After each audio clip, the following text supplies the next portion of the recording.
Now we're going to discuss weak acids and how they differ from strong acids. So we already know that acids ionize in water to form hydronium ions. These are going to be called weak acids because they ionize a very small amount, less than 50%. In the strong acids, they ionized 100%.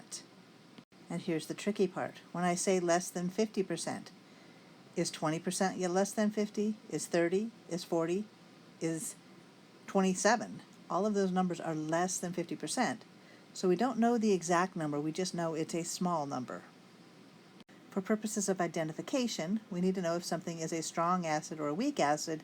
It's very easy because you memorized the list of 6 strong acids. So if you know those 6 strong acids, all other acids are weak acids. Okay, so now let's look at the math. We're going to move this down. We'll talk about it later. We're going to focus on numbers that you kind of have seen before. Let's assume that we have 100 particles of this acid, in this case hydrogen acetate, which is a weak acid. How much do we have at the start? We have 100 particles at the start of the acid, and then we have none of the hydrogen ion and none of the acetate ion. And now let's look at after the reaction. If we assume that less than 50% of it reacts, we don't know if that's 50% or 40% or 30%, so let's make it 40%. If 40% reacts, that means 60% are still here, and only 40 have converted over to the acid and the acetate ion. But what if I had picked a different number? What if I had said, you know what, no, I think it's not 40%, I think it's only 30%. That means I would have still 70 here and 30 here and here. So you see how it depends on the acid. All that really tells us is that in weak acids, we are not able to determine exactly what the number is. We can pick a range, but we don't know the exact number. So from this, we do know that there is some acid forming, because we said it is an acid and it forms hydrogen ions in the water. So we know there's some. We just know that there is some, but it is less than a strong acid. This is important for our calculations. So here's how we handle it. Since we don't know what it is, we don't know what it's equal to, we just know that it is between, if it had been a strong acid, and what it would be if it were no added acid.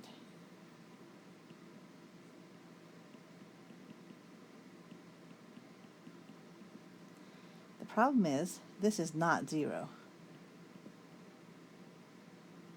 If we have it in water, it is still going to be 10 to the negative 7 molar in hydrogen. Let's compare the calculations that you would do for a strong acid and a weak acid. Let's start with the strong acid. So we've already done this before. We know that our initial concentration in this case is 0.10.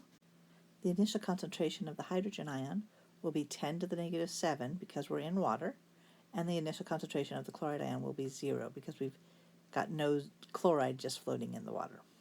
We'll see that all of the HCl reacted, so we have 0 HCl left, and now we've produced 0.1 molar H plus and 0.1 molar Cl minus.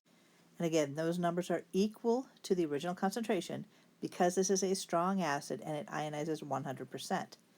The theoretical hydrogen ion concentration then is 0.1 molar or 10 to the negative 1 molar, and our theoretical hydroxide ion concentration will be 10 to the negative 14 molar divided by 10 to the negative 1 molar, or 10 to the negative 13 molar. Now, what happens when we have a weak acid? In the case of a weak acid, it is less than 50% ionized, but we don't know the actual number. So start by filling out the form. We know that if we start with 0.1 molar, that's the initial concentration of the hydrogen acetate, the initial amount of the hydrogen ion will still be 10 to the negative 7 because it's in water, and the initial acetate ion will be 0. When we are done, the final concentration of the weak acid will be we don't know. But we know it will be less than it started with and more than 0. And then we know the hydrogen ion concentration will be somewhere between what it would have been if it were strong, which would be 0.1, and somewhere between that and 10 to the negative 7, because we know there is some acid around there originally. And finally, the acetate ion will be somewhere between that range of 0 and the concentration it would have been if it were a strong acid, which was 0.1. What this tells us is that for the theoretical hydrogen ion concentration, whenever we have a weak acid, the answer will always be between two numbers. The two numbers it will be between are the original concentration and 10 to the negative 7, because we're still in water. And our theoretical hydroxide ion concentration will still be looking at that 10 to the negative 14 factor.